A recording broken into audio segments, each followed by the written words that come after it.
Bom, pessoal, então sejam muito bem-vindos a esse nosso debate sobre a medida provisória 1.300 de 2025, né, que é uma pauta super importante, que trata da modernização do nosso setor. Essa MP, como vocês estão acompanhando, ela propõe uma atualização, uma grande atualização da legislação do setor elétrico brasileiro. Ela altera diversas leis do setor, nesse intuito de modernizar o setor, né, e com o objetivo de promover mais eficiência, competitividade, transparência, dentre os temas que são tratados nessa MP. Então, eu queria destacar aqui a proposta de tarifa social, a liberdade de escolha do consumidor, né, a divisão de custos, a questão de autoprodução, enfim, dentre outros, né. Alguém está com o microfone aberto? Isso, acho que... Aí, pronto. Fechou. Obrigada. Bom, embora essa MP seja uma tentativa de modernizar o setor elétrico, né, para torná-lo mais eficiente, transparente e preparado para os desafios do futuro, ela ainda está sendo bastante debatida e ajustada, né, veremos isso hoje aqui, né, a gente, né, temos aí uma proposição de 600 emendas, enfim, é algo é uma discussão bem ampla que tá sendo trazida aí dentro dessa MP, com temas relacionados a ela e outros temas também que a gente sabe que acabam entrando, né, que são os jabutis, que não tem nada a ver com o escopo da medida. Bem, então a nossa comissão, né, ela tá atenta a esse tema, né, inclusive nós criamos um grupo específico para estudar a medida provisória 1.300, esse grupo está sendo coordenado pelo Igor, né, o Igor vai falar um pouquinho depois para a gente sobre os trabalhos que esse grupo está desenvolvendo. Então, esse grupo ele vem se reunindo desde a publicação da medida provisória, né, está sendo produzido um material aí que né, vai subsidiar aí os advogados, né, que atuam com energia, para atuar nesse tema. Bom, no sentido de oportunizar, então, um aprofundamento no tema por parte dos nossos membros, por parte de todos os interessados, né, além de tentar oferecer uma leitura crítica e fundamentada dessa nova norma, então a nossa comissão, ela está trazendo esse tema para debate, inclusive, né, nessa reunião aberta aqui da comissão, para poder atingir aí um número maior de interessados. A gente também tem já um projeto ali com a Comissão de Advocacia Corporativa, vai estar fazendo também uma reunião aberta uma reunião integrada, né, das duas comissões, no mês de julho, para aprofundar ainda mais esse tema para os advogados que atuam na advocacia corporativa, que também estão sendo bastante demandados em relação a isso. Então, a ideia hoje é justamente a gente reunir pessoas que têm um conhecimento de peso no assunto, né, que estão aqui na pessoa do Donato, na pessoa do Guilherme, para entendermos melhor as mudanças que estão chegando, né, e como elas vão impactar não só o setor, mas também a nossa atuação como advogados, né. Então, o nosso objetivo aqui é trocar ideias, tirar dúvidas, ampliar o entendimento sobre essa medida provisória, né, que promete mexer bastante com o mercado e com a legislação. A ideia é a gente fazer uma conversa, inclusive, teórica, mas também muito prática, né, e mostrar aqui impactos, né, a gente conseguir enxergar esses impactos. Então, primeiramente, eu gostaria de agradecer aos debatedores, né, ao Donato da Silva Filho e ao Guilherme Berejuc, né, que se dispuseram a vir conversar aqui com a gente um pouquinho sobre esse tema, e também ao Igor, né, que vai estar moderando esse debate aqui, né, por ter aceito esse convite também, Igor, muito obrigada. Eu vou apresentar aqui o Igor. O Igor Ritt Grebe, é advogado, ele tem MBA em Gestão Empresarial pela Fundação Getúlio Vargas, e especialização em Direito de Energia também pela FGV Rio de Janeiro, atua há mais de uma década no setor elétrico, com ampla experiência em regulação, contratos, gestão de energia e estratégias para migração no Mercado Livre. Ele é sócio desde 2015 da Solfos, Gestão de Energia, é uma empresa que tem 37 anos de atuação nacional, atendendo mais de 90 grupos empresariais com foco em inteligência energética e representação no ambiente de contratação livre. O Igor coordena os trabalhos da Comissão de Energia da OAB sobre a medida provisória 1.300 de 2025, liderando a produção técnica colaborativa de boletins e debates sobre os impactos da norma no setor. Então, Igor, eu vou passar a palavra para você. O Igor vai estar apresentando aqui o currículo dos nossos debatedores, né? E vai fazer a mediação aí do nosso debate. Igor, então, tá contigo a palavra. Perfeito, obrigado, Adriana, obrigado aí pela introdução, por esse convite para participar desse evento, que é um evento que a gente imagina com certeza que vai ser contínuo, teremos novidades por aí para continuar trabalhando. Desafios são enormes, né? Nós temos muita coisa para cobrir, há muitas alterações que ainda podem ocorrer ao longo da medida provisória, sobre os prazos de análise, conversão em lei ou revogação da MP, então com certeza é bastante trabalho que a gente vai ter aí pela frente. O convite de participar da comissão, poder montar o grupo para acompanhar a medida provisória foi muito bacana, aceitei de muito bom grado. Temos uma equipe bem empenhada, vejo vários deles por aqui hoje participando com a gente. A gente sabe que é difícil para todo mundo conseguir disponibilizar hoje um tempo para poder fazer esses acompanhamentos aí para auxiliar a comissão, mas com certeza vai ser muito válido aí para a gente. Tenho certeza que vamos estar elaborando bastante conteúdo de qualidade para todo mundo. Então, estamos trabalhando já com a equipe até para começarmos a montar uma espécie de um boletim periódico para estar encaminhando para todos do setor, para a gente justamente ir debatendo os temas que a gente está vendo, possíveis judicializações, quais são os impactos, quais são as alterações que essa MP está trazendo, né? E vai ser um conteúdo, com certeza, de bastante qualidade para estar municiando todo mundo aí a estar operando com as informações mais atualizadas possíveis. Falando um pouco, então, sobre os nossos palestrantes de hoje, iniciando pelo Guilherme. Guilherme, nosso companheiro aí de comissão também, advogado e mestre em energia pelo Instituto de Energia e Ambiente da Universidade de São Paulo, foco em governança, estrutura de mercado e regulação dos serviços públicos, né? Tem também aí sólida formação técnica e ampla experiência em litígios regulatórios, contratos de energia e consultoria jurídica especializada. Um tema que nem vai estar sendo muito demandado, né, Guilherme? Já imaginamos bastante atuação daqui para frente, né? Então, atuando diretamente com geradores, autoprodutores, comercializadores e consumidores livres. É diretor executivo também da Comissão de Energia da Ordem do Paraná, coordenador do Comitê de Energia da Câmara de Mediação e Arbitragem e membro ativo do SIGRE Brasil. Também sócio e proprietário do escritório Guilherme Berejuc Advocacia, fundado em 2014. Falando aí também sobre o Donato, que vai contribuir muito com esse debate, trazer bem os aspectos técnicos e impactos aí para a gente. Donato lidera a Volt Robotics numa missão de utilizar ciência de dados e inteligência artificial para entender a realidade de forma inovadora, desenvolvendo soluções de alto valor no setor de energia. Um tema muito em pauta também, né, Donato? Acredito que a gente está vendo a crescente aí dessa utilização dos dados e inteligência artificial cada vez maior, os data centers vindo para cá também, os possíveis impactos disso, com certeza tem muito a contribuir com o nosso debate. Então, trabalha bastante com a parte do setor elétrico, no dimensionamento, por exemplo, da conta Covid, gestão e precificação de riscos com inteligência artificial, planejamento estratégico de diversas empresas e associações setoriais, além de suporte em inúmeras disputas, incluindo as esferas administrativa, arbitral e judicial. Donato é engenheiro eletricista, com honras pela Escola de Engenharia de São Carlos, seguido por doutorado direto e atuação como pesquisador pela Unicamp, e como Fulbright Visiting Scholar na Cornell University, além de treinamento adicional de instituições de prestígio como INSPER, Fundação Dom Cabral, IESE Business School e Amana Key. Sua formação educacional foi enriquecida pelos programas de menção no Vale do Silício, pelo Programa Global da Vanguarda da Liderança em Shinteio e pelo Design Thinking no MIT. Possui também experiência executiva de 17 anos na IDP Energia do Brasil e mais de 5 como diretor-geral da Volt Robotics. Dá para ver que é uma equipe de peso que vai estar falando hoje, pessoal. Tenho certeza que vocês vão gostar bastante do conteúdo que nós separamos para vocês. E com as introduções feitas, vamos passar agora a palavra aos especialistas, né? Donato, abri contigo aí para você iniciar a sua apresentação. Obrigado a todos, espero que gostem do evento.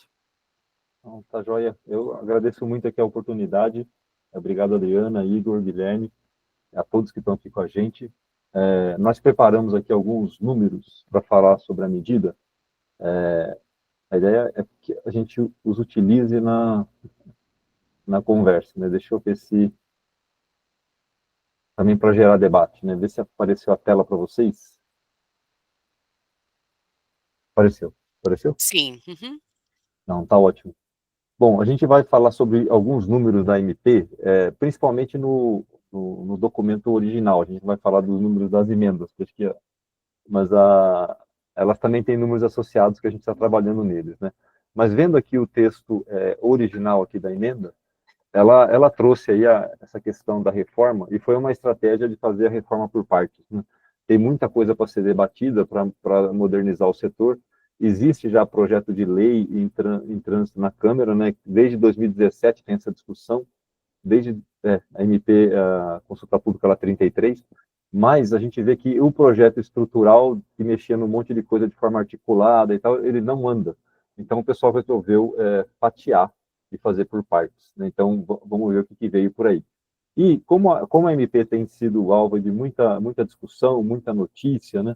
Eu queria começar fazendo uma pergunta para vocês, uma pergunta que dá para responder online, tá certo? É só escanear esse QR Code aqui, ó.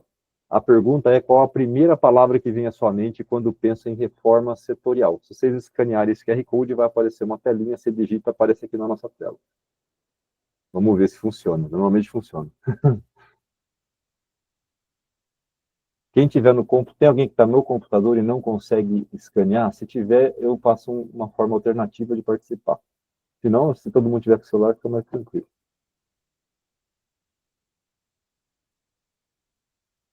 Modernização, confusão, judicialização. A gente já começou bem. Jabutis, mercado.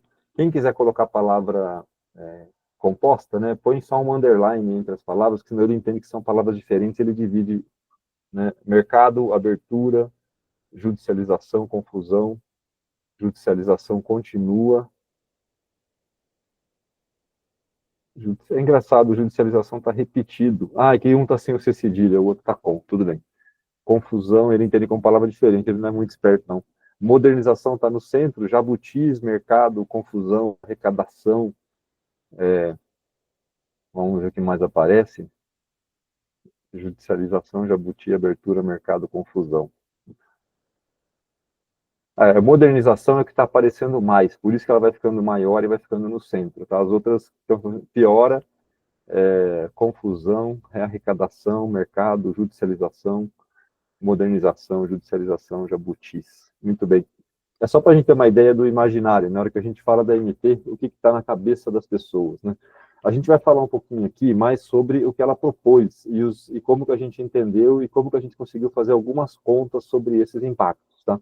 A gente não vai falar mais assim do que tem de mais moderno, né? Vamos dizer assim ali nela, e algumas coisas que não são tão modernas, mas que vão nos afetar bastante, tá? Então, vamos olhar aqui, eu vou fechar aqui a gente viu que a proposta, né, da medida provisória, ela veio com 3 pilares, né? Justiça tarifária, liberdade do consumidor e equilíbrio para o setor. Aí, na justiça, principalmente, ela está focada no quê? Na tarifa social e no desconto social. Ele falou, olha, vamos... Mas não é só isso, a gente vai mostrar outras coisas, tá?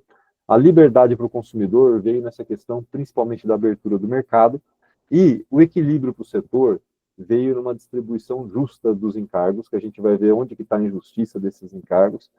A autoprodução por equiparação, ela passou a ser mais rigorosa, tem que ser agente grande, tem que ter, a partir de determinado momento, só usinas novas. E descontos para energia incentivada, que ela põe um fim no desconto para energia incentivada. Esses são os grandes pontos, tá? Se a gente lê com um pouco mais de calma, um pouco mais de detalhe, o que a gente vê? A gente dividiu aqui em 2 lados. Tem algumas coisas que são grandes e tão bem saltam aos olhos, e outras que são importantes também, mas têm sido menos comentadas. O primeiro bloco, então a gente vê essa questão da tarifa social e desconto social, a abertura do mercado, a autoprodução, uma que está pegando muito os consumidores maiores, que é a redistribuição da CDE, a gente vai falar dela, rateio de encargos, que está junto com a redistribuição da CDE, e desconto das incentivadas. Essas grandes aqui, a gente vai falar e vai trazer alguns números. Mas tem outras, tem outras que o pessoal não está falando muito, mas que são bem importantes, né? Tem uma delas que se chama de tarifas inteligentes, né? Hoje, a ANEEL está propondo tarifas inteligentes em sandboxes, né? Mas normalmente assim, ela propõe, se o consumidor não quiser, ele pode sair, né? Não tem obrigação. Pela lei, a ANEEL pode exigir essas tarifas inteligentes. Então, essa é uma mudança importante. Por exemplo, a tarifa que muda de valor ao longo do dia é um dos grandes pontos. Cobrar demanda de consumidor menor, cobrar demanda de quem utiliza geração distribuída, essas coisas vão poder ser mandatórias, né, de acordo com a MP. Ela cria a CCE, que no fundo é uma repaginação da CCEE, né? Ela coloca a CCE para cuidar de energia de forma geral.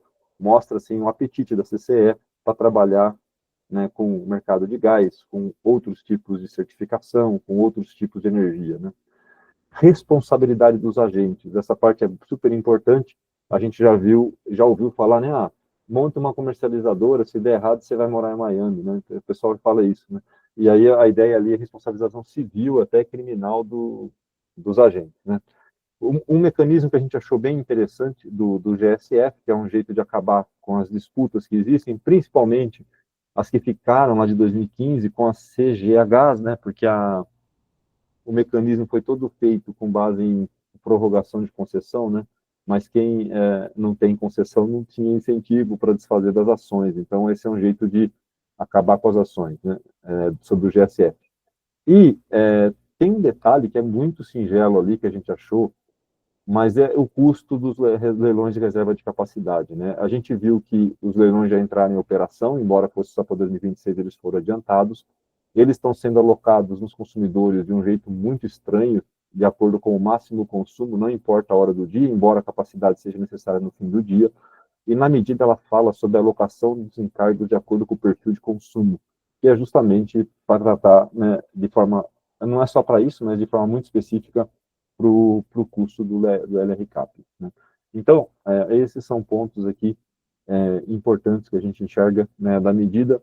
Com certeza, se a gente ler de novo, vai achar mais umas 2 caixinhas, né? Porque toda hora que a gente interpreta o que está ali, a gente vê que faltou alguma coisa. Mas, assim, acho que são os pontos principais. Nós vamos falar mais dos pontos da direita aqui, depois a gente pode, em outro momento, falar também sobre os da esquerda. Inclusive, tarifas inteligentes tem um projeto interessante na Copel que a gente está tendo a oportunidade de fazer para tarifas inteligentes no Paraná, né? Bom, indo aqui, na sua visão, tem algum ponto, algum tema importante que ficou de fora da MP? Pelo tanto de emendas, parece que sim, né? Mas só para a gente ver o que está na cabeça de vocês, porque são temas que a gente está pensando aqui também.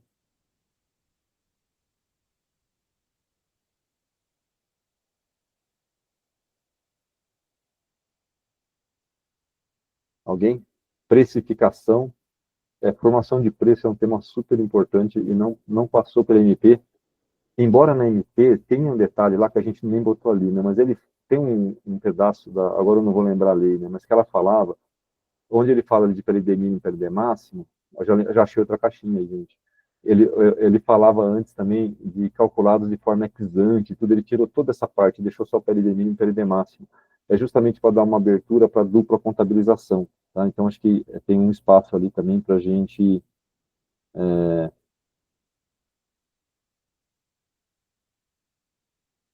botar mais uma caixinha na esquerda, tá? Mais algum ponto, gente? Além de precificação? Eu não vou demorar muito, porque o nosso tempo é curto, mas se ninguém tiver mais nada, eu vou passar. Dou-lhe uma, dou-lhe duas, eu vou passar. Depois, quem quiser, a telinha vai ficar aberta, é só colocar, a gente volta, tá? A gente teve a chance de falar com a CNN para falar da reforma do setor. A gente teve que resumir, né, mas em 12 minutos a gente resumiu a reforma. Quem tiver interesse, está aqui no YouTube, está disponível. E logo que saiu, no dia 30 de abril ainda, a gente fez logo que saiu aquela minuta, né, a gente fez uma avaliação qualitativa também. A gente foi dando estrelinha para quem ganha e para quem perde com a reforma. Na nossa visão, os pequenos consumidores residenciais, né, nós, nas nossas casas, somos os grandes vencedores por uma série de motivos que a gente vai mostrar já já.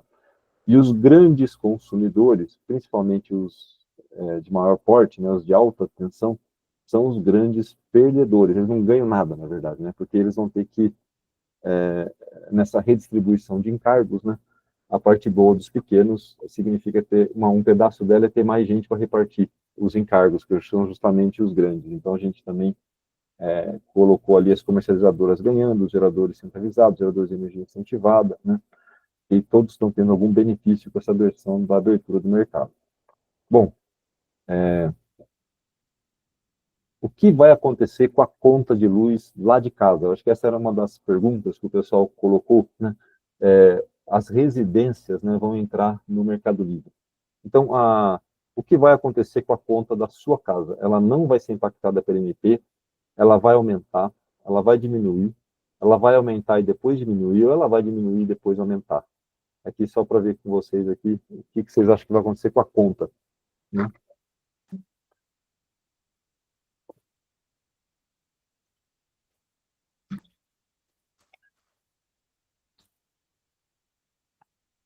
Vai diminuir e depois aumentar. Isso daí é quem está vacinado contra a MP 579 é aí, né? Diminui e depois aumenta. A D vai aumentar e depois vai diminuir.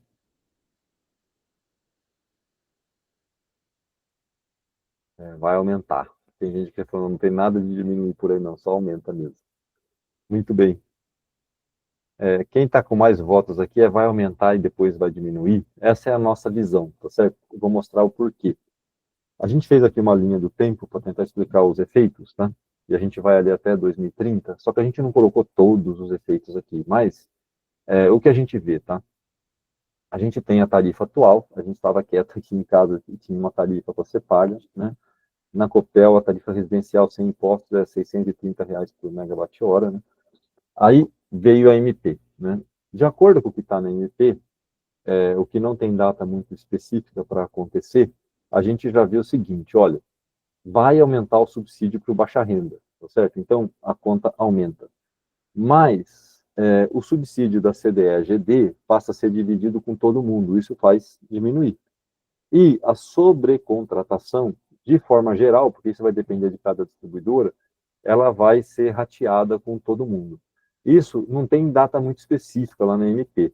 Depois de a gente já conversando com o Ministério e tudo, eles acham que esse negócio da sobrecontratação só começa lá em 28, que é quando já vai ter sobrecontratação devido à baixa tensão.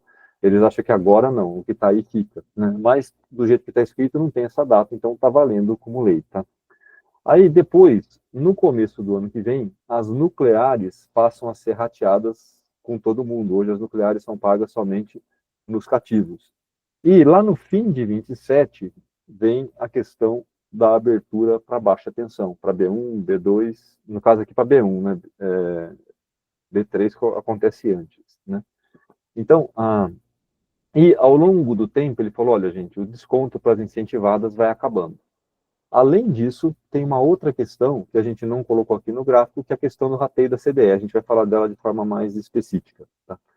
Então, a gente vai começar falando do primeiro item aqui, que é o último do nosso gráfico, que é justamente esse negócio de ficar livre, de poder deixar a gaiola, né? Se eu virar consumidor livre, o que aconteceria, né? Então, vamos falar desse bloquinho aqui, ó, do OCL para B1, certo?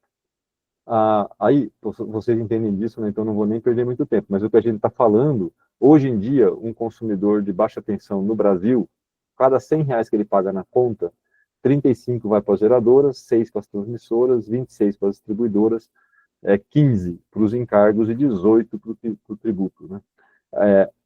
Quando a gente fala que vai ficar livre, o que a gente está falando é, no fundo, deixar de pagar a geradora para a distribuidora e passar a pagar a geradora direto para a geradora ou uma comercializadora.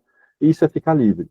O que ocorre é que o efeito que a gente vai sentir em cada distribuidora vai ser diferente, porque a hora que a gente olha para as distribuidoras, elas compram energia de diferentes usinas. Elas foram entrando nos leilões, né, e foram contratando energia. Dependendo de quem ganhou o leilão, vai ter mais ou vai ter menos energia de uma fonte ou de outra.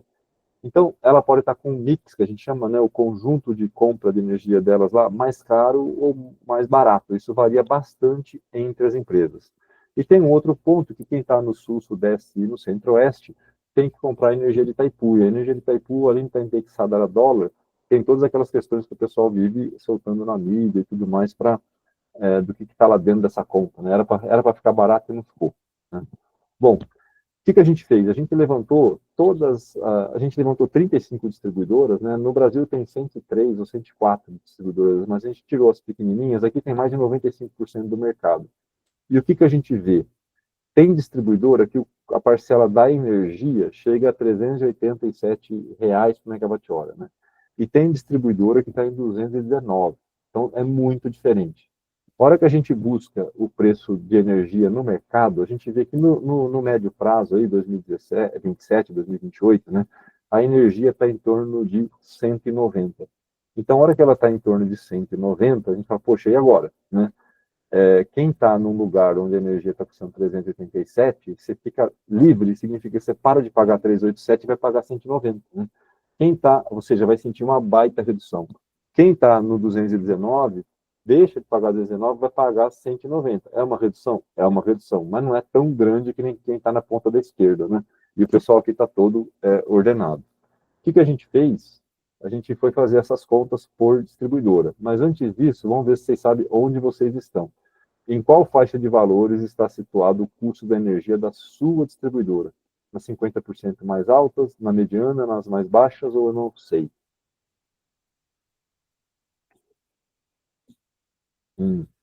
A gente normalmente não sabe mesmo. Por que a gente vai atrás disso? Tem muito mais coisa para fazer da vida, certo? Mas vamos lá. Tem gente perguntando 50 mais baixas. Muito bom. Tem duas coisas que a gente tem que olhar. Tem que olhar o custo da energia e tem que olhar o quanto que ele é importante no conjunto total da tarifa, né?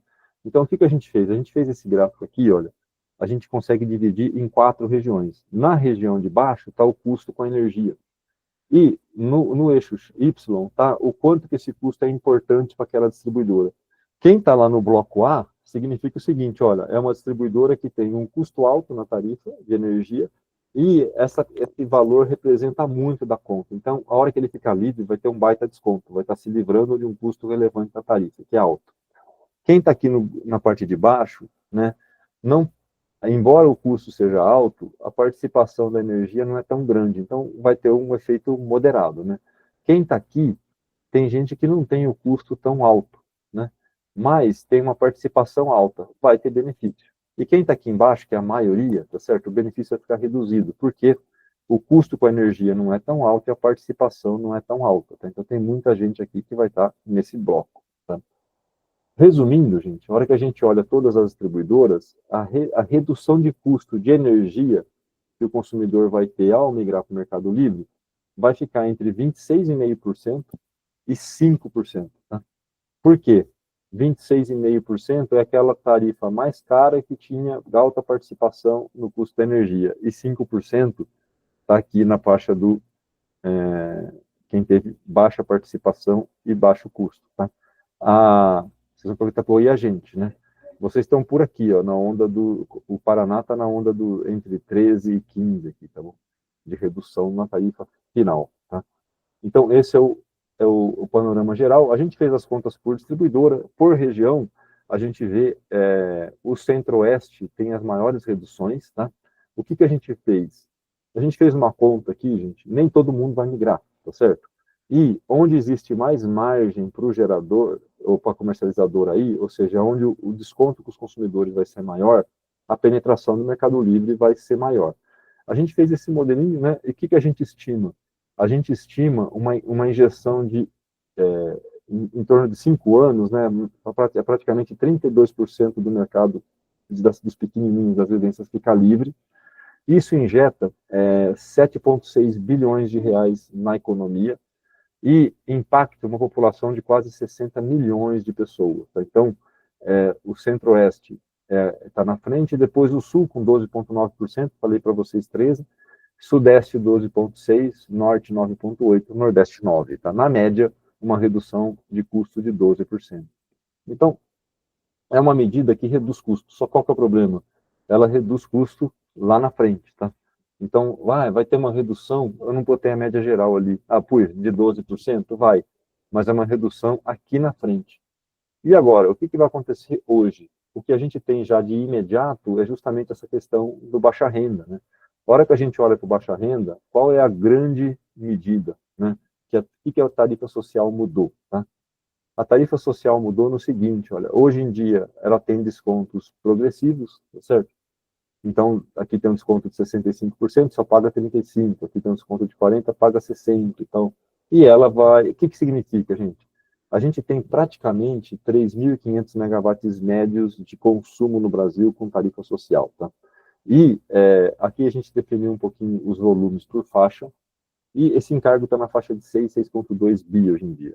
A nova TSE, que é quem até 80 não paga, e de 80 para cima paga a tarifa social. A diferença da convencional para a social é CDE e Proinfa, que a tarifa social não paga.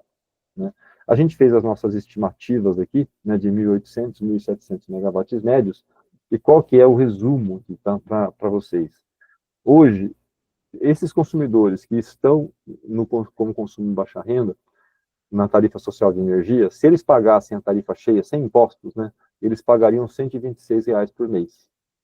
Com a tarifa antiga, social antiga, eles estavam pagando 79, em média, né, reais por mês. E com a nova, eles passam a pagar 54. Então, tinha uma redução aqui de 47, agora, além dessa redução de 47, vai ter uma redução de mais 50, mais 25, né, vai para 54. Então, olhando isso em termos de valor, a gente está falando de um programa de 6 bilhões de reais, né, que com a nova tarifa ele passa a ser um programa de 11 bilhões de reais. As pessoas que estiverem no programa, ao invés de pagar 126, elas vão estar pagando 54, tá certo? Varia por região? Varia por região, porque as tarifas variam por região, mas essa é só uma média, né, para dar uma ideia para vocês. E aí a gente foi lá e voltou naquela figura, né? A gente está falando de um aumento aqui na tarifa de 4%. Aqui, se a gente juntar com os outros itens, né, tem uma redução, e tem mais uma redução aqui na subcontratação. A gente não vai falar da nuclear, mas ela, a partir de janeiro de 26, também tem uma redução para os baixas tensão. Então, assim, aqui no líquido, né, o que vai acontecer de forma mais imediata é um aumento. Em média, 1,7%, aqui 1,69%, tá certo? Na média. Depois, aqui tem aquela média de redução de 12%. Então, a tarifa aumenta para depois cair. Essa é a grande visão nossa, né, a visão mais geral nossa sobre a reforma. De forma, depois a gente tem os detalhes por distribuidora, mas aqui a gente vai correr um pouquinho, né, porque o último ponto, que acho que é um ponto que tem gerado bastante polêmica, é essa questão da CDE, né. A CDE, ela tem um histórico longo, a gente dividiu em 3 partes. Até 2017, a gente tinha CCC, e em 2000, pela MP 579, foi incorporado dentro da CDE. Naquela época, o critério de rateio da CDE estava muito ligado ao critério de rateio da CCC, que era, para cada R$ 1 que o Norte e o Nordeste colocava na conta, Sul, Sudeste e Centro-Oeste colocavam 4,53. Por que 4,53? Porque veio da CCC, a CCC custeava a térmica, as térmicas estavam no Sul, Sudeste e Centro-Oeste. Então, a participação do Norte e Nordeste era bem menor. Então, fez o critério de 1 para 4,53. Só que a CDE foi carregando esse critério, a CDE foi aumentando, foi crescendo, foi crescendo, foi crescendo. Aí veio, em 2016, na verdade, né, mas passou a valer a partir de 2007, uma equalização da CDE entre as regiões. Então, gente, vamos parar com isso, o encargo todo mundo vai pagar igual, o Sudeste, Nordeste, o baixa renda e tudo, já não paga a CDE. Então, todos os outros que não são baixa renda contribuem da mesma forma. Só que naquela época, veio a indústria e falou, olha, temos que dar competitividade para a indústria, vamos tirar encargo da indústria. Ficou estabelecido que a alta tensão ia pagar 1/3 da baixa tensão, e a média tensão ia pagar 2/3 da baixa tensão. Qual que é a ideia? Olha, ao longo do tempo, até 2030, a gente vai equalizando as regiões, e ao longo do tempo, o pessoal de cima da alta tensão vai jogando o custo para baixo. Então, quem está mais carregando esses custos, está mais sentindo a elevação de custos, é o baixa tensão do Nordeste. Quem está na baixa tensão do Nordeste está recebendo o custo do Sul-Sudeste, está recebendo o custo de cima. Esse cara está perdido, né? E quem está mais se aliviando é a alta tensão do Sudeste, porque a alta tensão do Sudeste está mandando custo para baixo e está mandando custo para o Nordeste. Resumindo, gente, em termos gráficos, tá? O que está acontecendo é isso, olha. Antes da lei, todo mundo pagava a mesma coisa. Por que caiu ou não caiu, a gente nem vai entrar no detalhe, que teve aquele negócio que a CDE emprestou dinheiro, depois foi ressarcida, né? Mas aqui, olha, tá vendo, era todo mundo igual. Aqui a gente está falando de Sul, Sudeste, Centro-Oeste, baixa tensão, média tensão e alta tensão. A lei era para fazer isso daqui diminuir, né? Mas ele não está diminuindo. Por que ele não está diminuindo? A CDE cresceu e, além disso, né, o baixa tensão, tá vendo? Ele está recebendo de cima. Então, o alta tensão está bem mais baixo, está na faixa dos 40 Hz por megawatt-hora, enquanto o baixa tensão está em 80. Se não fosse a MP, essa conta ia aumentar até 2030, onde aqui a gente teria aqui a gente teria 1/3 daqui e aqui nós teríamos 2/3 daqui, do baixa tensão, né? E o Nordeste, gente, o Nordeste, olha, também, lá atrás, tudo igual, né? Aí depois começou a separar, e olha, gente, o baixa tensão do Nordeste, ele pagava 5 lá em 17, está pagando agora 45, né?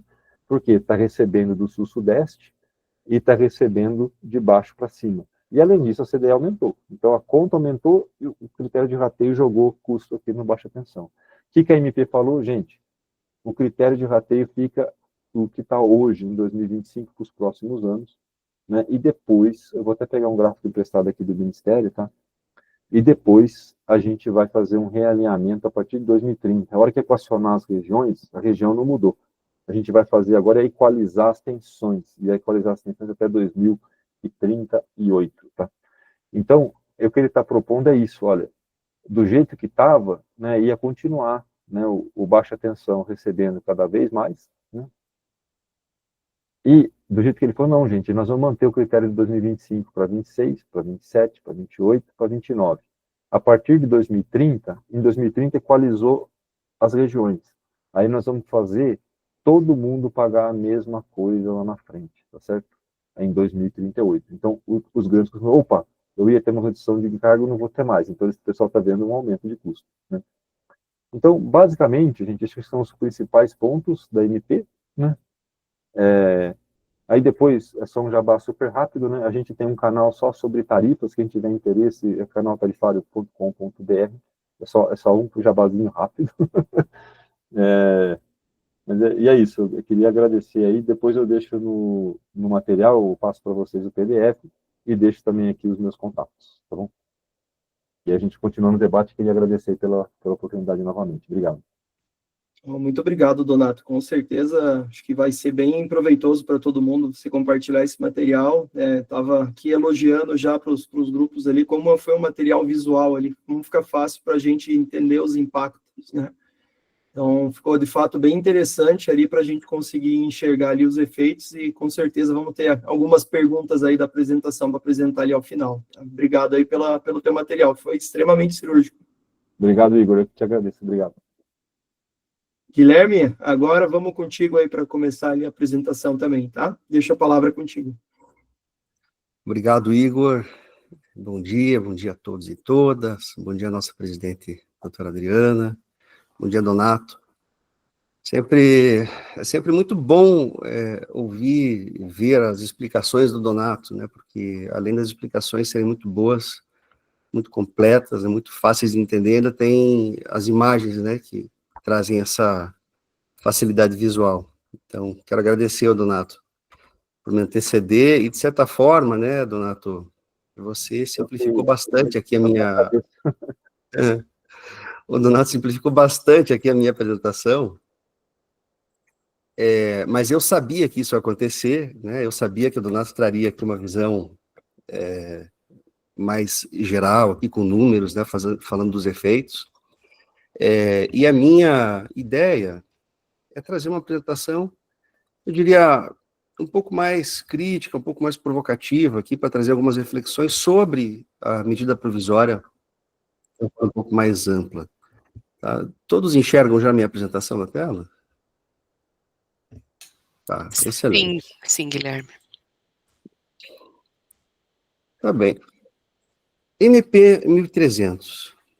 Nós temos uma reforma do modelo, nós temos uma transição de modelo, ou temos aqui uma resposta emergencial do governo a uma situação instalada do nosso setor, né, com essa espiral de encargos, né, esses desalinhamentos na distribuição dos encargos.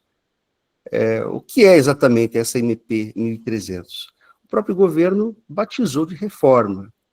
Então, esse nome já vem, né, de uma certa forma, com um selo, né, escrito reforma. mas a nossa ideia é trazer um pouco de elementos aqui para nós avaliarmos essa MP. Essa reforma da MP, ela está inserida aqui em um movimento institucional que existia. O Donato falou aqui sobre os marcos, né? O Donato falou da consulta pública 33, foi um marco, né, da agenda técnica da modernização. Houve um grupo de trabalho de modernização estabelecido pelo Ministério de Minas e Energia, né, com uma grande articulação, muita gente trabalhando, né, em várias frentes.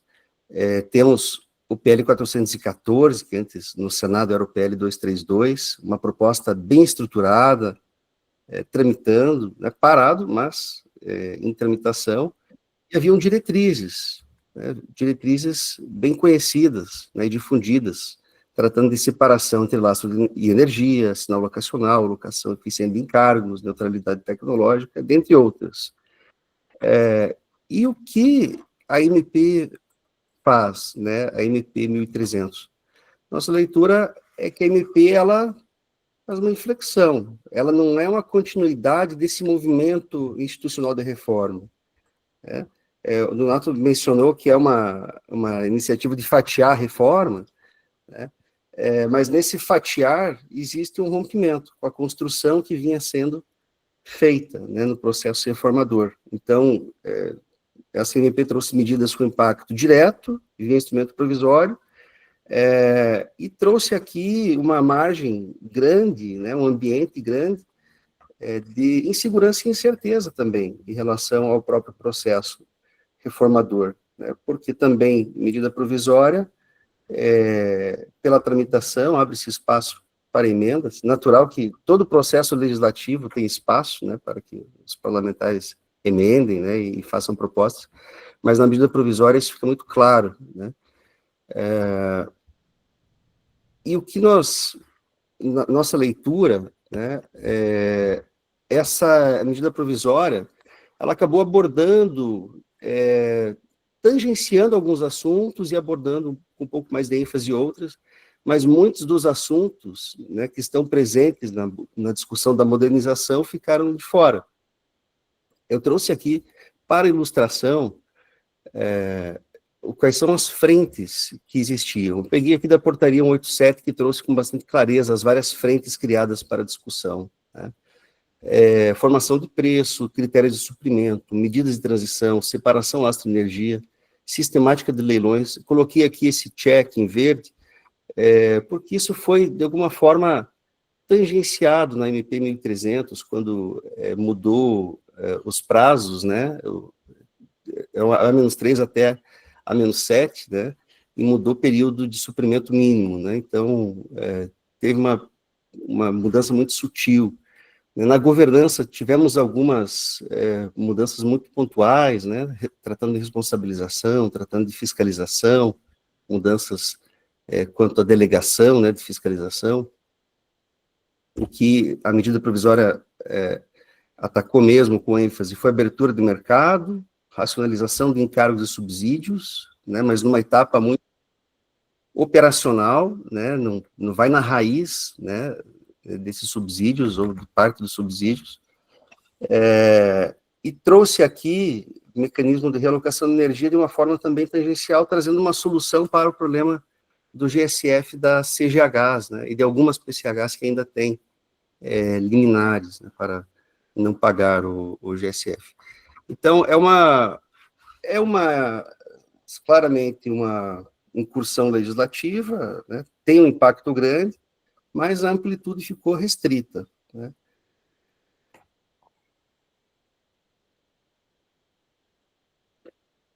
Eu procurei trazer aqui uma provocação sobre essa via eleita para fazer essa reforma fatiada, né. Se escolheu a medida provisória. Medida provisória é um caminho já conhecido no nosso setor, em algumas situações bem sucedido, né, um caminho que funcionou bem. Comecei aqui pela medida provisória 144, não trouxe a medida provisória do racionamento, comecei pela 144 porque essa MP, de certa forma, é fundacional, né? Essa MP, ela resultou na Lei 10.848, que instituiu o novo modelo do setor elétrico, né? Esse novo modelo não criou necessariamente o mercado livre, que já existia, né, mas trouxe, né, aquela nova organização institucional dos agentes, né, as próprias instituições, criou a CCE, né, que sucedeu o MAI, dividiu o ambiente entre ACR e ACL, trouxe a sistemática dos leilões regulados, né, os leilões começaram com base nesse marco aqui de 2004, 2003, 2004, né. Então, essa é uma norma jurídica com clara predominância, né, de uma reforma institucional e fundacional. Então, foi uma reforma ampla de base do modelo que carregamos até hoje com algumas alterações, né, que foram sendo feitas. E eu trouxe aqui um dado a respeito das emendas, né. Essa é uma MP que teve 766 emendas no processo. Então, um elevado número de emendas, a gente pode colher isso pelo menos de um caso prático do setor, uma reforma, um elevado número de emendas não significa necessariamente uma inviabilidade no processo legislativo e uma inviabilidade de discussão.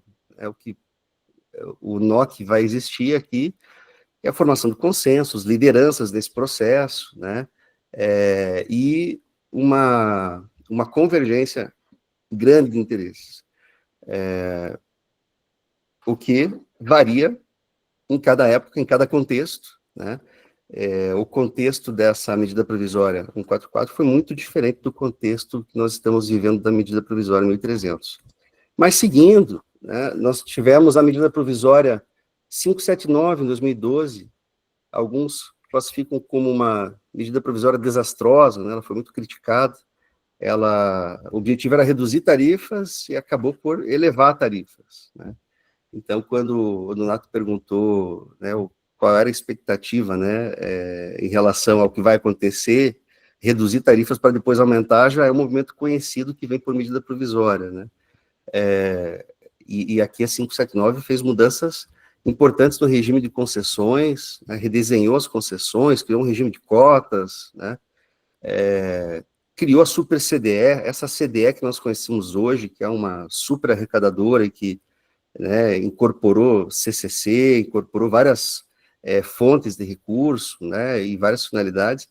A origem dessa CDE foi nessa medida provisória, quando deram musculatura para a CDE, inclusive, receber aportes, né, da União para poder pagar indenizações, né, aos ativos ainda não amortizados e depreciados. Então, foi uma medida provisória importante, convertida em lei, com sucesso, né? Então, o processo legislativo funcionou, mas não necessariamente foi uma boa medida provisória, né? E o que se fala é que a medida provisória posterior a 75 veio como uma tentativa de saneamento de alguns efeitos da MP 579. Aqui entrou aquela regra que o Donato trouxe da mudança do rateio, né? A regra de 1/3, 2/3, 1/3 da alta tensão e 2/3 da baixa tensão, né? Que está sendo tratado na MP 1300, né, para tirar essa diferenciação por tensão. É interessante que nessa medida provisória já veio uma limitação ao desconto na TUSD, né? Essa medida provisória trouxe a queda do desconto nas prorrogações das autorizações de fontes renováveis, né? Então, aqui já se começava a ter um espírito de saneamento da CDE, mas numa visão de longo prazo, né? Então, essa era uma MP de saneamento e transição. Tivemos a MP 998, foi uma MP emergencial regulatória, foi a MP da conta Covid, resultou na Lei 1420, teve bastante emendas, mas não foram tantas, foram 226 emendas, trouxe mecanismos importantes, trouxe a previsão da comercialização varejista, mecanismos para viabilizar a comercialização varejista, previu o leilão de reserva, né, mas ela tinha foi editada no contexto emergencial regulatório, né? E temos a MP 1300, né? Qual é o contexto da MP 1300? Nossa avaliação é que é uma MP, né, que vem num contexto de um esgotamento da capacidade de pagamento de encargos, né, e da alocação dos encargos nas tarifas. Então, existe essa visão, né, de uma inviabilidade econômica dos encargos, uma paralisia no processo legislativo da reforma estruturada, né, a reforma que tem como marco a Consulta Pública 33, né, o PL 414. Então, essa paralisia levou a uma iniciativa de medida provisória. Essa percepção de injustiça, né, essa injustiça percebida em relação aos encargos, quem está subsidiando quem, né, a MP vem para tratar isso, e uma pressão por um alívio imediato nas tarifas, né, uma pressão fiscal e social, por quê? Porque a conta de energia está muito suscetível à inflação, né, é um dos componentes que pesam na marcação da inflação. Esse é o contexto que nós enxergamos. Eu, Guilherme Berejuc, enxergo. Não posso falar aqui como uma opinião da Comissão de Energia, né? Talvez isso venha a ser uma visão da comissão, não sei, né? Mas essa é uma visão minha, Guilherme Berejuc. Então, a percepção, né, que fica é de que não teve exatamente o intuito de promover grande reforma e dar uma continuidade ao movimento reformista, né? Aproveitou-se para colocar alguns itens de uma reforma que vinha sendo planejada, mas que não necessariamente conversava com o que estava sendo discutido nos trabalhos anteriores, né, na CP, no PL 414. Então, o risco, né, de ter uma reforma fatiada que também não criasse condições para uma reforma posterior é considerável, né, por uma falta de uma sistematização legislativa. E esse contexto, pessoal, eu trouxe aqui alguns números, eu peguei isso do subsidiômetro da ANEEL, para a gente entender esse contexto, né, esse esforço em cortar subsídios. Essa aqui é a curva ascendente dos subsídios, né, que a ANEEL calcula e divulga, pelo subsidiômetro. Em 2024, o total de subsídios foi de 48,2 bi, né, e aqui eu tenho como os maiores componentes, né, a CCC, a fonte incentivada e geração distribuída, né? Depois vem tarifa social, com aqueles 5 bi que o Donato mostrou antes, né?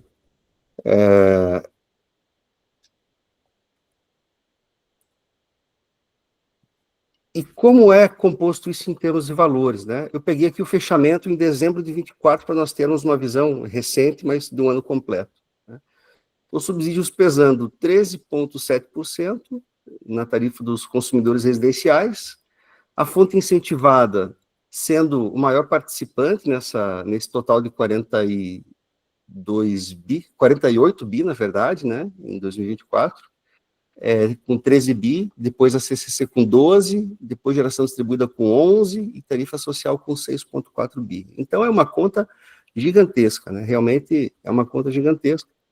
E quando nós olhamos especificamente a fonte incentivada, que em 2024 respondeu por 27% dos subsídios, né, nós sabemos que o desconto no fio, né, ele beneficia duas pontas, né, ele beneficia o gerador e o consumidor.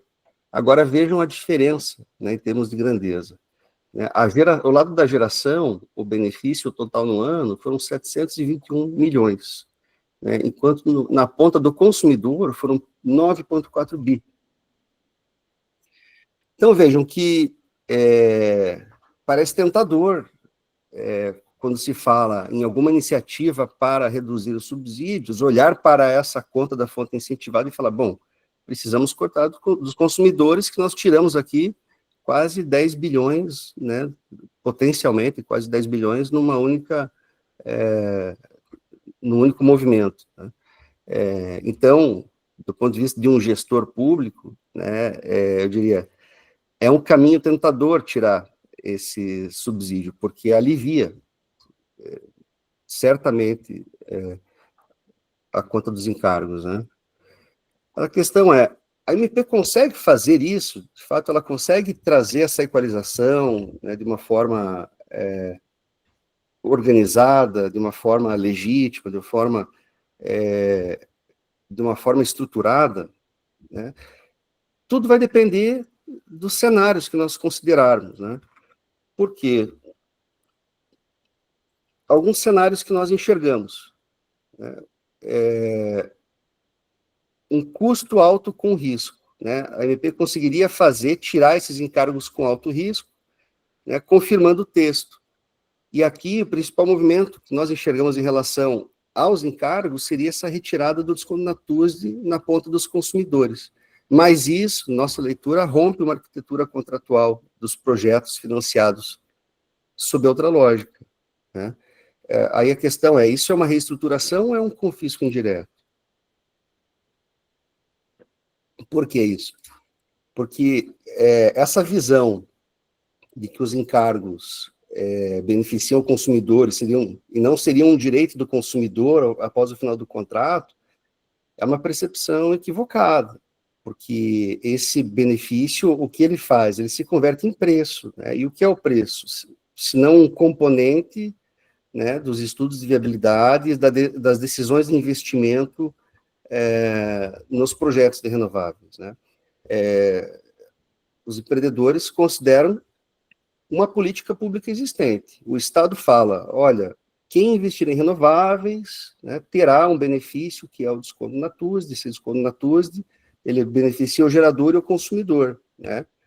Quando ele fala isso é precificado, isso é levado em consideração e as decisões são tomadas com base neste compromisso do Estado, né?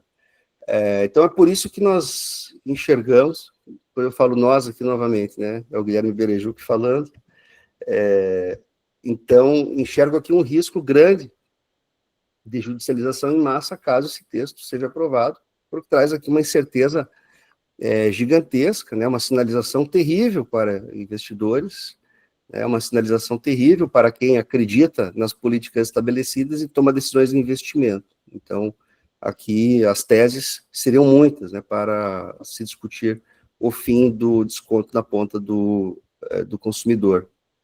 Agora, já se fala, né, na dificuldade de se aprovar a medida provisória no contexto integral. Já se fala numa certa inviabilidade, talvez pelas grandes pressões que existem nas articulações, talvez o governo não tenha força para fazer passar esse texto integralmente, né? Temos algumas sinalizações, né, de que no processo de conversão da MP não temos ainda uma comissão mista instalada, né, não temos um relator, já passou um mês da publicação da MP, então já começam a surgir algumas impressões, né, de que esse processo seria inviável, uma confirmação integral, e que uma saída seria manter o núcleo social, né, fazer uma composição política para manter o núcleo social da MP e retirar tudo o restante, né? O que acontece quando se mantém o núcleo social e retira o restante? Um aumento de 5 bi nos encargos. Aqui, importante levamos em conta que nenhuma crítica ao novo modelo de tarifa social, porque é uma questão de justiça energética, né, uma forma de combater pobreza energética, uma forma de promover maior inserção, maior acesso à energia elétrica para a classe baixa renda, para vulneráveis, né? Então, penso que não caberia uma crítica em si, né? Mas o efeito é aumento de subsídios, né? Se o movimento da MP era para reduzir subsídios, né, teria aqui uma medida frontalmente contrária a esse objetivo.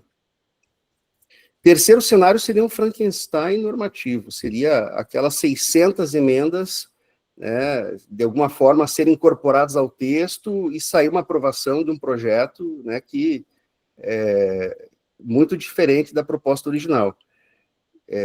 O risco de desnaturação do projeto original é grande, né, e traria uma grande insegurança jurídica, porque tem muitos elementos, diria, divergentes, que não conversam entre si, né, estariam muito fora de uma estruturação, de uma proposta articulada e pensada com começo, meio e fim, e uma semente de continuidade. Então, pensando numa proposta fatiada, né, que semearia as bases para novos ajustes posteriores, em termos de maior institucionalidade e reforma setorial, esse modelo seria péssimo, né, mas é um dos caminhos possíveis. E outro cenário que enxergamos é retorno à estaca zero com a caducidade da MP. A MP simplesmente não vicejar e caducar. Então, essa é uma possibilidade também, né? Aqui eu não faço nenhuma avaliação em termos de probabilidade, né?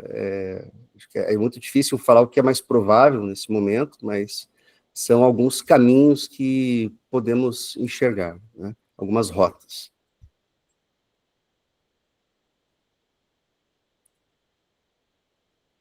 Então, pessoal, aqui indo para o final da minha apresentação, como eu disse, seria uma apresentação muito focada em fazer algumas reflexões e provocações, né? A MP responde a pressões reais, isso é certo, existe pressão por justiça tarifária, existe pressão por uma contenção dos encargos, existem pressões para a abertura do mercado livre, também porque isso vai permitir, como trouxe o Donato, redução na conta de energia da baixa tensão, então existe uma pressão legítima, né? Mas o custo dessa solução pode ser insegurança regulatória de longo prazo, né, na perspectiva de não se poder confiar no Estado, né, o que é muito grave do ponto de vista institucional, né, do ambiente que se espera para investimentos no setor. E teremos que aguardar a atuação do Congresso, né, articulando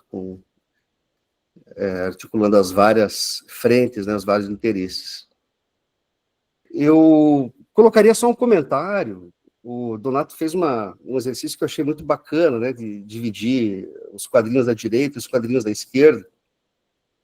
E nos quadrinhos da esquerda, ele mencionou ali do leilão de reserva de capacidade, né, que os custos serão rateados de uma forma diferente, né, poderá ser previsto que quem mais contribui, né, para essa necessidade de contratação de reserva também tem uma participação maior nos encargos, então, interessante, né, esse reflexo, mas eu queria trazer nessa caixinha do GSF, né, uma leitura de que é muito interessante essa solução que foi adotada, né, porque existe a CGHs, né, as CGHs não foram contempladas na proposta anterior porque eles simplesmente não tinham uma outorga para poder estender o prazo, né, então seria inviável eles pagarem o passivo e terem uma contrapartida, porque essa contrapartida era impossível, né, a extensão de outorga.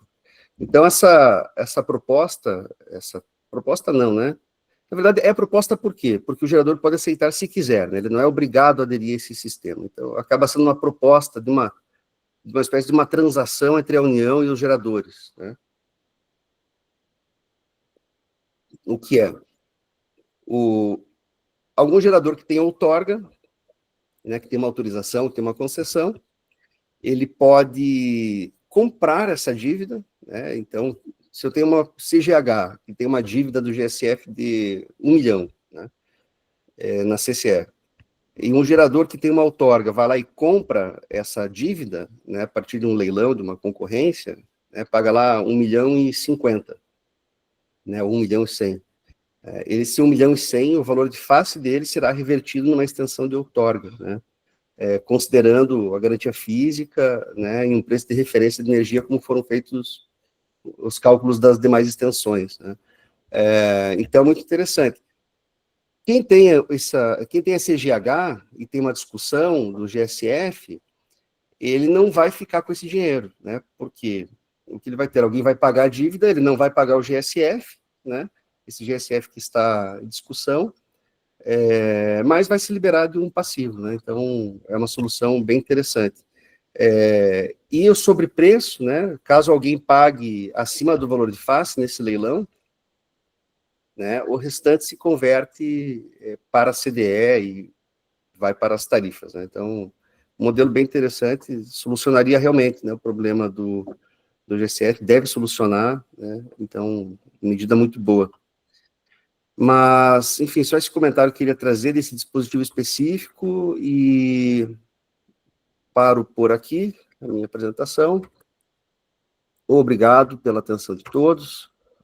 Obrigado novamente à Comissão de Energia da OAB Paraná pela oportunidade e obrigado, Donato, pela sua palestra. Feito, Guilherme. Agradeço aí também pelo complemento aí das provocações, todas bem interessantes. A gente tem, acho que todo mundo discutido em todos os grupos possíveis que é uma medida polêmica, talvez até pelo prazo em que ela ocorreu muito rápido, assuntos muito importantes debatidos em poucas páginas, né? Ficou aquela sensação de que precisava ter sido tratada muito melhor antes de ser publicada, né? Então, de fato, acredito que ainda tenham muitas dúvidas. Até reforçar para o pessoal que está junto com a gente, quem quiser contribuir com alguma pergunta, fique à disposição para mandar ali no chat, tá? Nós também vamos fazendo algumas provocações por aqui. Eu queria fazer uma primeira pergunta, Donato, até para o que você está enxergando em relação a isso, sobre os temas que nós trouxemos, né? Nós mesmos vemos, conversando com muitos clientes que a gente entende, vamos pegar o primeiro ponto bem polêmico da TUST ali, né? Cada segmento está enxergando com a ótica do seu plano de ação ali, mas a gente vê que é uma grande bola de neve esse assunto, né? Então, o consumidor perde o benefício e isso não impacta o gerador. Isso é uma inverdade quando a gente começa a investigar que grande parte dos consumidores não aceitariam pagar mais caro por uma energia que não dá um desconto para eles, né? Então, a gente veria na prática a energia incentivada passando a competir com uma energia convencional, com a I-REC, por exemplo, né? Por que eu vou pagar mais caro se eu posso lastrear minha fonte renovável com certificados que são muito mais baratos, né? Então, é uma grande gama que está sendo impactado, né? Os investidores, como o Guilherme fez a provocação, né? Nós tivemos muito tempo a propaganda de trazer a fonte renovável para o Brasil, de expandir a matriz renovável, atrair o capital estrangeiro com uma regra que está sendo mudada no meio do jogo, né? Então, você está vendo o payback desses empreendimentos também aumentar muito. Dentro desse cenário, Donato, como que você avalia hoje o impacto? Quem é o grande impactado por essa mudança da forma que está? E como que a gente pode modelar os impactos baseado em dados, né? Como que a gente consegue concentrar toda essa informação para chegar a algum resultado? Não, boa. Olha, eu acho que esse desconto que foi criado na tarifa do fio, tá? Acho que ele teve uma falha de origem, tá? Por quê? A gente criou um subsídio e a gente não estabeleceu porta de saída, tá certo? Por exemplo, em alguns mercados, né, onde você tinha... e depois, o jeito que ele é feito, ele também é super equivocado, então vou falar dos dois. Primeiro, né, vários mercados que incentivaram as energias renováveis, né, o que eles faziam? Olha, eu vou te dar aqui um crédito, tá certo? Então, se você quiser construir sua usina, você vem aqui, se você obter essa licença, esse crédito, você constrói a sua usina, a hora que entrar em operação, para cada megawatt-hora gerado, você vai receber tanto aqui de subsídio, né? E um detalhe, esses créditos vão durar 8 anos, podem ou não ser renovados. E eu posso parar de dar crédito a hora que eu quiser, tá? Então, alguns governos, por exemplo, incentivaram muito as renováveis. A hora que chegou aquela crise de 2008, parou de dar crédito. Falou, gente, não tem dinheiro mais para bancar isso aqui, não. Acabou. Depois que passou a crise, voltou a dar crédito, né? Então, era um jeito de não se comprometer que o benefício vai ser para sempre, né? Então, acho que esse foi um dos pontos. Pro gerador, tá direto. Aqui, acho que a gente fez duas coisas equivocadas. A primeira delas, a gente deu um benefício para o consumidor, só que o benefício não ficou com o consumidor. Porque, em troca de ter o benefício o desconto no fio, ele passou a pagar uma energia mais cara. Então, o desconto no fio não ficou para ele, né? Então, essa foi uma distorção meio que de nascença. A outra é dar o desconto no quilowatt e não no quilowatt-hora. Se você pegar duas usinas iguais de 30 megawatts cada uma, e uma que gera 5 mega médio e a outra que gera 15 mega médio, né, você vai dar o mesmo tanto de subsídio para as duas, só que uma é muito menos eficiente a produzir energia renovável do que a outra. Então, esse subsídio, do jeito que ele foi criado e da forma como ele foi implantado, realmente ele é ruim. Quem está ficando com o benefício não é o consumidor, é o gerador, e não tem uma alocação eficiente, porque a gente não tem essa diferenciação. Eu acho que a discussão que foi colocada sobre a mesa, né, eu sou, de certa forma, otimista, né, já que ele colocou ali a discussão sobre acabar com o subsídio, né, dos consumidores, não dos geradores, né, mas todo mundo sabe que a incentivada era vendida mais cara, então o consumidor estava pagando a mais. Pode ser um bom jeito de repente, começar essa discussão e a gente sair da MP, talvez não zerando os subsídios, mas pelo menos criando um subsídio que seja mais eficiente e que tenha ali alguma luz no fim do túnel, vai acabar em tal período e tal, né? Então, acho que esse eu vejo assim, é muito difícil de tirar subsídio, né? Mas eu acho que a discussão que foi colocada, ela faz sentido, porque esse subsídio ficou muito distorcido, ele tem uma alocação ineficiente, e quem está reclamando não é o consumidor, tá certo? Quem está reclamando é o gerador. Tem alguma coisa estranha com o gerador reclamar do benefício do consumidor, né? Aí a gente vê que o negócio está torto mesmo. Não, perfeita provocação, de fato, né? A gente enxerga esses vários impactos aí nessa temática. Agora, só uma coisa que você perguntou sobre a modelagem, a gente vê uma corrida para adiantar contratos, né? Mas consumidor no Mercado Livre, 70% fecha contrato de 2, no máximo a 6 anos, né? Então, essa onda ela vai caindo, né, no intervalo aqui de 2, a partir de 2 anos, e ela vai caindo progressivamente até chegar lá na frente. E alguns contratos longos, aí o subsídio continua. Você tem muita autoprodução com energia incentivada, contratos de 15, de 20 anos. Então, esses daí o benefício continua. Então, ele não zera no longo prazo, tá? Ele continua, mas num volume bem menor. Não, isso com certeza, né? Eu acredito que a temática, assim, todos esperam que o subsídio não seja eterno, ele tem que ter uma hora, um final, né? Tem que haver uma regra para isso. Talvez seja o prazo que não seja adequado como foi apresentado, deva ser ajustado, né? Nós sentimos até pessoalmente nos próprios clientes, mesmo nesse ponto, Donato, que você fala, né? A média dos contratos, 2 a 5 anos, né? No momento como esse, alguns clientes já começam a enxergar a possibilidade de comprar para frente. Mas ainda os que enxergam essa possibilidade têm muitas dúvidas jurídicas quando a gente vê pontos como precisa estar registrado e validado até dezembro. Se tem que estar registrado e validado até dezembro, como que eu vou definir a flexibilidade desse contrato? Então, a gente entende que trouxe mais dúvidas que resoluções, né? Guilherme, acho que vai complementar também a pergunta, né? Eu vou debater um pouco com o Donato, vou provocar um pouco o Donato aqui. Pelo seguinte, tem uma percepção, Donato, que o desconto Natuzzi, quando a gente olha a origem dele, né, ele surge lá na origem das PCHs, né? Fala, olha, tem as usinas pequenas, né? As hidrelétricas que ninguém quer explorar porque não tem ganho de escala, não tem quem tope investir, considerando que nós passamos por décadas, né, de cultura de UHE. E aí veio a ideia, falou, olha, vamos conferir mais competitividade a essas usinas. Como que nós vamos deixá-las mais competitivas? Aí se criou o desconto Natuzzi, né, que beneficia tanto o consumidor quanto o gerador, né, mas o objetivo era conseguir fazer com que o gerador dessas renováveis tivesse uma receita maior na venda, né. Então, eu tenho para mim que na origem desse benefício, né, ele foi pensado para aumentar o preço da energia, né. O efeito esperado do desconto dado ao consumidor é que isso se reverta no preço da energia. Então, eu penso que tem bastante coisa, sabe, para a gente olhar, né, isso como algo indissociável, né, falar, olha, o consumidor se beneficia numa ponta, mas o objetivo é, sim, que isso reverta para o gerador. Pelo menos eu fico com essa percepção, com essa leitura. Eu acho que pode ter tido essa percepção, mas assim, se fosse assim, era mais fácil dar um desconto de 100% no fio para o gerador, né? Por que vai dar para o consumidor? Então, acho que mas acho que ficou torto. Depende, a mesma energia gerada vendida para o consumidor diferente tem encargo diferente, depende do fio de onde ela foi. Então, é um subsídio muito mal dimensionado. Deve ter sido feito por engenheiro e não por economista. Certo? Só para também colocar uma ponta de dúvida aqui que eu tenho, talvez até seja mais o Guilherme aqui que possa emitir uma opinião, enfim. A medida provisória, enquanto ela está vigente, ela surte efeitos, né?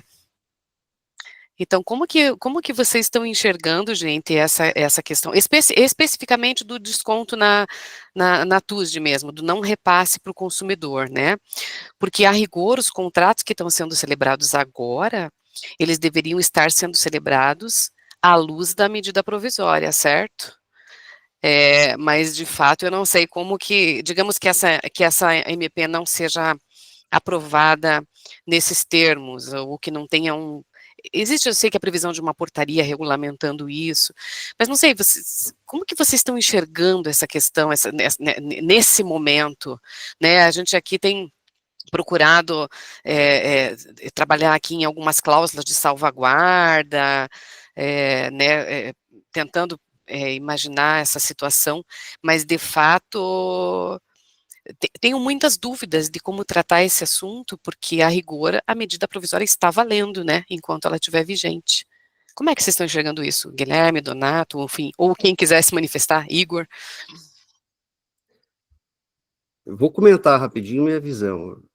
Minha visão é simples, é lei, né, está valendo, mas pode deixar de valer, né, ou pode passar a valer de uma forma diferente depois da conversão. Então, essa insegurança, né, essa mudança por MP, ela é crítica por essas complexidades, né, Adriana? Pelo menos, fizeram aquela previsão, né, dos contratos serem registrados até dezembro de 25, quando se espera que a tramitação tenha encerrado e a MP tenha sido convertida. Agora, os contratos têm que prever, né, tem que disciplinar as garantias, né, porque isso impacta demais as tratativas, né. Como é que eu vou negociar uma energia, tenho a obrigação de registrá-la, registrar o contrato na sua integralidade, beneficiando, então, o comprador, né, e que garantias o comprador me dá em relação a esse registro integral que foi feito? É um assunto delicado. E outra, né, você pode ter a necessidade de negociar tudo isso, olhando para a regra que vale hoje, né, olhando para essa obrigação de registrar integralmente até o final de dezembro, e isso não virar, né, e essa regra cair. Então, talvez tenha que ter, contratualmente, uma disciplina olhando os dois cenários, né, olhando o cenário de uma obrigação de registro integral e uma possibilidade de que o contrato seja mantido ainda na forma como é hoje, né, com uma garantia, registro contra pagamento, né, ou um instrumento de garantia que cubra 2 meses. Só que isso interfere em preço, né, interfere em questões comerciais. É um modelo difícil, Adriana. Eu penso que as comercializadoras, os geradores devem estar pensando muito em como equacionar isso, né, comercialmente e contratualmente. Eu penso que o efeito na prática, né? O risco se precifica, né, Guilherme? Esse que é o ponto, né? Então, se há um risco de um lado, o preço de energia sobe, né? Por isso, talvez um cenário tão difícil de debater, né? Pode esperar a conversão em lei, não pode esperar a conversão em lei, né? O preço já está sendo inflacionado, a gente já consegue ver na prática que o longo prazo já está subindo o preço, né? Que é algo que não é usual a gente enxergar, né? A curva costuma ser decrescente e já está começando a mudar. Pessoalmente, eu imagino que esse efeito da TUSD impacte até na própria abertura do Mercado Livre e, enfim, na própria questão do produto final, né? O grande público da energia incentivada é a indústria e o comércio, que hoje já estão com produtos inflacionados e que, consequentemente, vão ter que repassar essa diferença de preço para o produto final, né? Então, é um tema bem polêmico, de fato, que vai ser bastante trabalhado aqui para frente. Eu enxergo que tem uma dificuldade nos contratos, já tem algumas movimentações de termos aditivos, né, que começam a aparecer, que vão gerar bastante conversa aí para frente. Exatamente, porque não é somente no registro, né, que isso impacta em cláusulas contratuais, porque o modelo, ele é diferente, né, do que atualmente. Muda a lógica do jogo, né? Exatamente. Tá, eu vou aproveitar que eu tô com o microfone aberto aqui, vou emendar com uma pergunta para o Donato. Na verdade, duas, Donato, até tinha postado aqui no chat. Eu queria ver de você, o que que você acredita que essa MP vai impactar em investimentos no setor, né? E quais os principais impactos que essa nova medida pode trazer para a geração distribuída? Enfim, considerando aí a abertura, né, de mercado para os consumidores de baixa tensão especificamente. Ótimo. Olha, sobre a questão de investimento, a gente tem vários clientes aqui que são fundos de investimento, né? E o pessoal já não sabe onde pôr o dinheiro, sabe? Então, isso daí já congelou. Está todo mundo esperando o que vem de resultado, porque os projetos, né, que muda muito a questão da atratividade dos projetos, essa questão do desconto, né? Então, e foi muito de repente. Então, realmente, o pessoal falou, opa, não sei mais o que eu faço. Então, isso em termos de investimento, acho que a gente vai ter um certo congelamento, suspensão de projetos segura. A gente já está vendo geradores devolverem usinas, né, mas isso era por conta também das questões de acesso. Mas agora, realmente, todo mundo espera o resultado final, criou uma incerteza muito grande. Né? Esse é um ponto. Agora, o outro ponto sobre a geração distribuída, a GD1, tá certo? E ela continua competitiva, né? Porque ela bate todos os encargos e aí ela vai que vai. Ela é mais competitiva do que... Ela bate todas as componentes, né, na verdade. Então, ela é bem mais competitiva que Mercado Livre, que só vai bater o custo da energia, né? Mas para GD2 e GD3, a gente tem duas questões. Uma é que elas compensam uma parcela menor da tarifa. A segunda, que elas têm, a partir de 2028 a 2029, uma incerteza regulatória gigante, que é justamente o que vai vir da metodologia de custos e benefícios que está em definição pela ANEEL. E, além disso, tem a questão, né, se esse abatimento de custos e benefícios for baixo, né, ela vai competir ali em preço, né, com a energia do Mercado Livre, que está nesse 190. Então, realmente, é um freio ali pesado para GD2 e GD3, né? O estoque de GD1, acho que esse daí continua até 2045, batendo tudo, ele é competitivo. E agora tem um outro lado da MP, e esse a gente também tem que prestar atenção, que a hora que ele trata de curtailment, de rateio com geração distribuída, algumas emendas que tratam do assunto, aí é uma atenção para a geração distribuída, porque aí o pessoal quer realmente ratear, né, alguns custos com a GD que hoje não estão previstos, né? Esses podem tirar um pouco da atratividade, sim, tá? Mas são emendas, né? A gente tem que aguardar essa evolução. Não, bacana. Se eu puder fazer uma contribuição para ver o que é a opinião de vocês, algo que talvez mexa bastante aí com os escritórios, mas a gente até antecipava a visão com essa abertura do Mercado Livre, dos grandes players competindo com a GD, que comece a haver uma grande movimentação de processos de M&A, né? A gente entende que há uma grande chance das grandes empresas começarem a incorporar as operações existentes, né? Vocês podem compartilhar um pouco, se vocês entendem dessa visão também? É um efeito esperado? A gente tem visto isso, tá? Grandes blocos, conjuntos grandes de usinas sendo incorporados por algumas empresas, que no fundo são aquelas que têm acesso a cliente com mais facilidade e consegue colocar energia no mercado a um preço e a um custo bem menor, né? O pessoal que estava ali brigando cliente a cliente, tudo esse custo começa a não se pagar, né? O pessoal está realmente vendendo as operações, né, para grandes players. Né? Perfeito. Guilherme, queria mandar mais uma pergunta para você também, em relação a todas essas polêmicas que a gente enxergou dentro da medida provisória.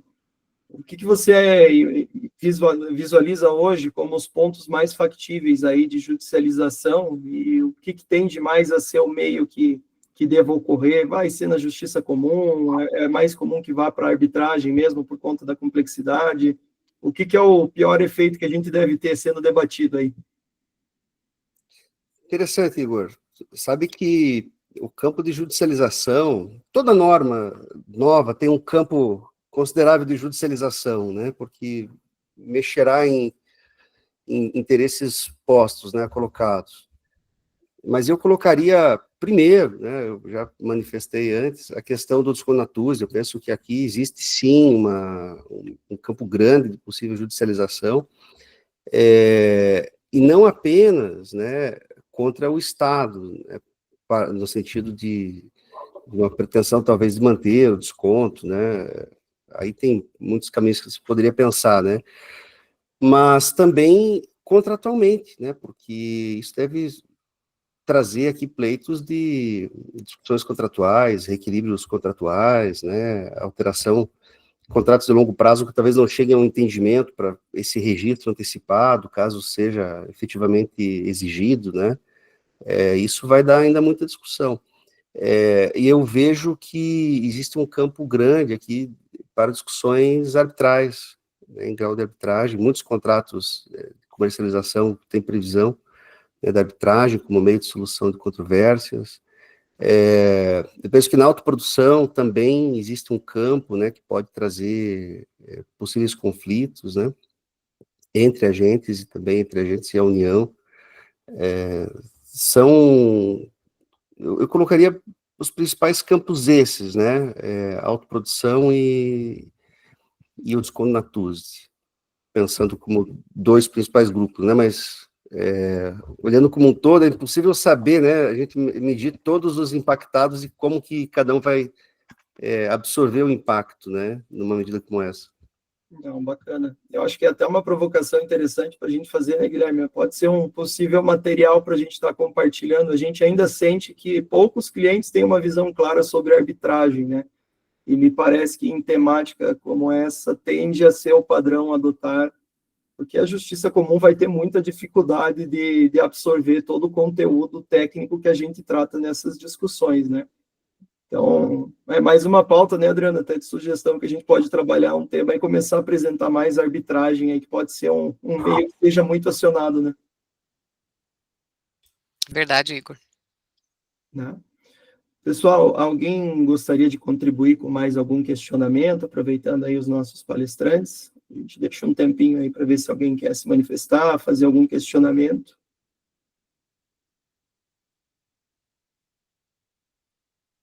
Acho que deixo contigo, então, Adriana. Não temos mais perguntas. Opa, chegou uma pergunta aí. Por favor, pode fazer. Você prefere mandar aqui pelo chat ou se quiser abrir o microfone para fazer a pergunta, sinta-se à vontade, tá?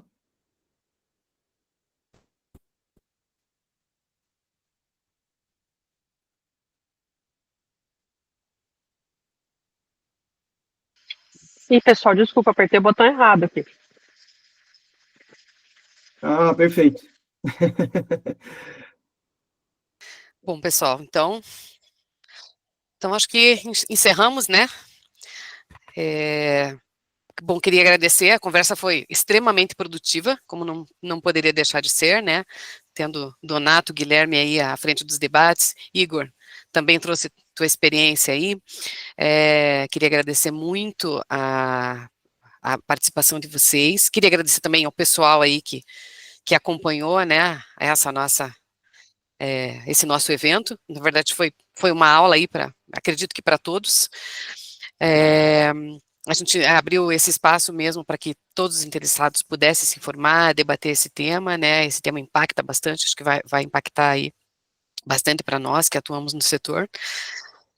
A gente quer, né, Igor, seguir acompanhando muito de perto os passos dessa medida provisória, né, o setor tá passando de algum modo por uma transformação, vamos ver qual vai ser a extensão disso, ou por um remendo, como o Guilherme comentou, mas enfim, temos impactos, né, e não são pequenos, e a gente precisa estar preparado. Então, Donato, te agradeço imensamente por disponibilizar esse tempo para nós, né, Guilherme, Igor e a todos, agradeço a presença de todos e até a próxima. Valeu, um abração. Gente. Muito obrigado, viu? Um abraço para vocês. Muito obrigado, um abraço para todos. Um abraço. Nossa, Obrigado, muito legal. Donato. Obrigado, Adriana. Tchau, Obrigado.